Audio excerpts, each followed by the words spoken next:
안녕하십니까. 성장 로드맵, 저는 사회를 맡은 박지호입니다. 네, 저는 작가 한지훈입니다.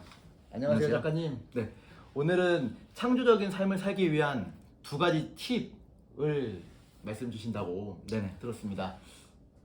우리가 창조라고 하면 네네. 되게 뭐 거창한 거, 네. 뭐 천지창조, 뭐 아니면 뭐 아이폰의 탄생, 네. 뭐 르네상스 시대 시작, 네. 이런 엄청난 의미의 것을 창조라고 생각하기 쉽습니다. 네. 근데 그런 것들은 분명 엄청난 창조긴 한데, 그럼 오늘 우리는 우리 삶에 있어서 창조를 어떻게 이끌어낼 것인가? 네. 이거에 관한 두 가지 팁을 드리려고요. 네. 사실 창조라는 것은 어머님, 아버님이 우리를 만들어서 우리를 여기까지 생명을 주셔서 여기까지 왔지만, 네. 생명을 준 것과 우리 인생을 재설계하고 창조하는 것은 우리의 노력의 몫이죠. 네. 그렇다면 우리가 우리 자신을 재창조하고 있다라는 이것은 네. 어떻게 보면 우리가 어떻게 창조하냐에 따라서 우리의 모습들은 전혀 달라질 거예요. 그렇죠? 네. 운동을 하지 않으면 당연히 퇴화되겠죠. 공부를 하지 않으면 지혜는 사라질 거예요. 맞습니다. 그렇죠? 네. 그렇다면 오늘은 우리 삶에 어떻게 창조를 이끌어낼 것인가 라는 주제로 두 가지를 팁을 드리려고 해요. 그 첫 번째는요, 네. 작은 생활의 변화를 이끌어내라 이겁니다. 자, 우리가 이걸 기억하셔야 돼요. 우리가 매일 같은 방식으로 집안 청소를 한다고 생각을 해보세요. 네. 근데 매일 바닥에 엎드려서 물걸레질을 하던 것을 네. 방식을 바꿔서 일회용 걸레로 일어서서 하게 되면 그건 분명히 창조예요. 방식을 바꾼다라는 것은 좀 더 네. 효율적인 걸로. 맞습니다. 우리가 청소 자체를, 집안 청소를 어떻게 그걸 창조라고 할 수 있습니까? 근데 거긴 지혜가 담겨 있는 거거든요. 보다 더 효율적으로, 보다 더 체계적으로 하겠다. 그리고 네. 내가 맨날 턱걸이를 같은 자세로 하던 것을 네. 다른 자세로 해보는 것도 일종의 창조예요. 근데 여기서 작은 생활의 변화가 어떻게 창조가 될 수 있느냐라고 한다면, 네. 그런 하루에 1%의 변화를 주는 노력들이 네. 1년이 지나고 2년이 지나면 완전한 의미의 거대한 창조로 다가오게 될 거예요. 자, 공부 방식도 내가 매일 하던 공부 방식에 의해서 실패를 했다면 다른 방식으로 시도를 해보는 거예요.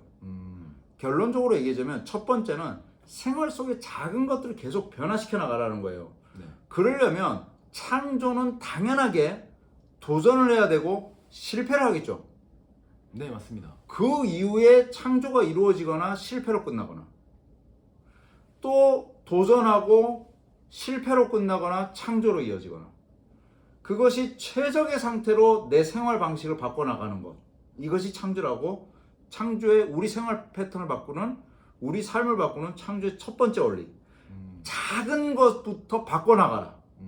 예를 들어서 정말 아주 간단한데요. 네. 내 옷걸이에 옷이 여러 개 걸려져 있어요. 네. 뭐 겨울옷, 여름옷 막 산재되어 있다라고 생각하면 복잡해요, 안 복잡해요?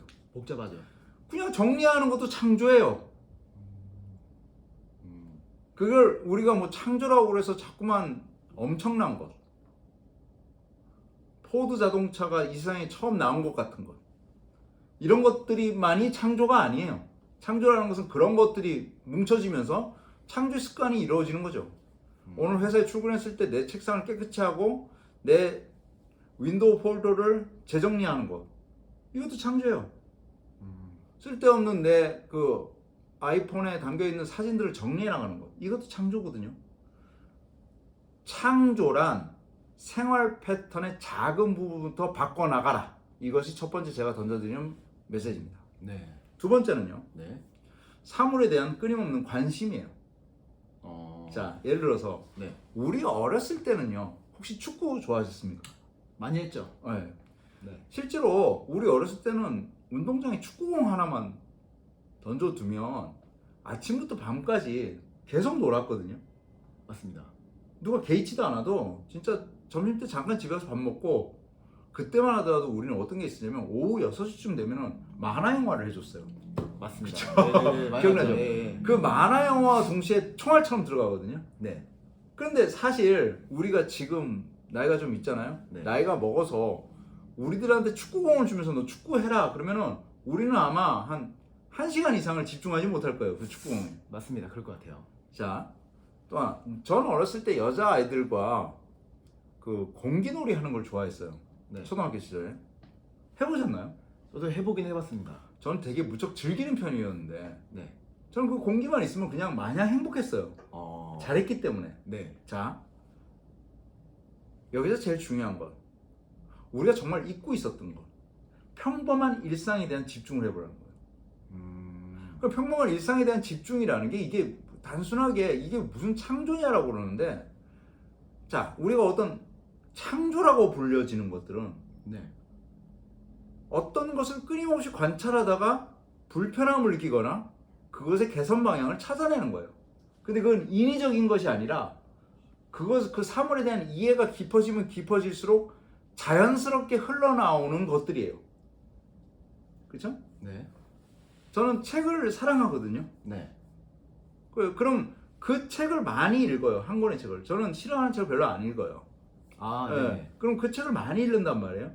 그럼 거기서 저는 분명하게 그 책에 대한 관심과 집중을 통해서 제가 저작 활동을 하는데 분명히 창조할 수 있는 제2의 창조물들을 이끌어낼 수 있어요. 사람도 마찬가지예요. 우리가 매일 다른 사람만 만나고 어떤 다른 것들, 신선한 사람들만 만난다면 거기는 창조적 미학이 없어요. 예를 들어서 오늘 저녁에 집에 들어가서 어머님 얼굴 한번 쳐다보세요. 네. 어머님 얼굴 쳐다본다는 거, 그리고 한참 동안 쳐다본다는 거 쉬운 일 아니에요. 정말 쉬운 일 아닐 거예요. 왜냐? 우린 그렇게 시간이 없거든요. 그리고 애써 외면했던 것에 대해서 사람에 대한 관심을 자꾸 끌어들이는 것. 자, 그러다 보면 그 사람에 대한 이해가 생겨요. 사물에 대한 관심이 생기기 시작한다는 거죠. 네. 그 다음부터 우린 창조가 시작되는 겁니다. 정리할게요. 창조라는 것은 첫 번째, 우리 일상에서 발생되고 있는 모든 것에 대해서, 즉 내가 일상의 사소한 모든 것에 대해서 변화를 추구해 보는 거예요. 꽃이 크고 있으면 꽃의 방향을 좀 바꿔본다거나, 아니면 내가 책을 읽고 있던 방식을 좀 바꿔본다거나, 계속적으로 개선하고 발전시켜 나가라는 거죠. 작은 부분에 있어서 그런 것들이 쌓여 나가면 된다. 두 번째는 사물에 대한 집중적 관심을 가지라는 거예요. 그 사물이라는 것은 사랑하는 사람까지도 포함되는 거예요. 그러면 거기서 분명 하나의 고요함과 정갈함을 통해서 창조라는 것이 우리 삶을 더 큰 인간으로 만들어줄 것입니다. 그러면 제가 들으면서 궁금한 게 두 가지 정도가 있었는데, 네네. 일단 첫 번째로 그 어떻게 일상 어떤 루틴에서 약간의 변화를 줘라 네네. 라고 말씀 주셨잖아요. 예. 그게 약간 나선형 같아요, 그죠? 그러니까 네네. 내가 변화를 줬어. 근데 그 변화가 반드시 내가 원하는 방향으로 가는 건 아니잖아요. 그럼요. 그렇게 하면서 이렇게 갔다가 저렇게 갔다가 네. 계속 이렇게 하다 보면, 근데 결국에는 더 나은 곳으로 가 있을 거다. 만약에 그것을 시행착오로 겪지 않으면 네. 어떤 것도 개선되지 않아요. 네네. 시행착오 없이 개선된다라는 것은 그건 말이 안 되는 거죠. 네. 모든 것은 시행착오를 겪어서 그 다음 단계로 넘어가는 거니까. 그 실패의 과정은 네. 계속적으로 있어야지만 인간의 삶이 생동감이 넘친다는 거죠. 그래서 그 어떤 시행착오를 반복하다 보면은 그게 이제 창조의 삶으로 나아간다. 그렇죠. 이렇게 저는 첫 번째를 이해를 했고요. 그리고 두 번째 같은 경우는 이제 사물에 대한 어떤 관찰과 어떤 관심을 주면 이게 어떻게 나의 창조적인 삶으로 연결되는지가 제가 한 번만 더 말씀드릴게요. 아주 쉽게 말하면 이런 거예요. 네네. 자, 우리는 콩을 가지고 논다. 네. 콩 하나를 주면서 콩 하나를 가지고 놀아 그러면 이거 뭐야 하면서 시시하면서 집어 던질 거예요. 네. 관심이 없다는 거예요. 머릿속으로만 콩은 동그랗고 완두콩은 어떻다라는 것을 인식하고 있을 뿐이지 실제로 그 사물을 제대로 혹시 콩을 열심히 만져본 적 있으세요? 없었던 것 같습니다. 봐봐요, 없어요. 네네. 우리는 인식하고 있을 뿐이지 그 사물을 실제로 만져본 적이 별로 없어요. 맞죠? 네.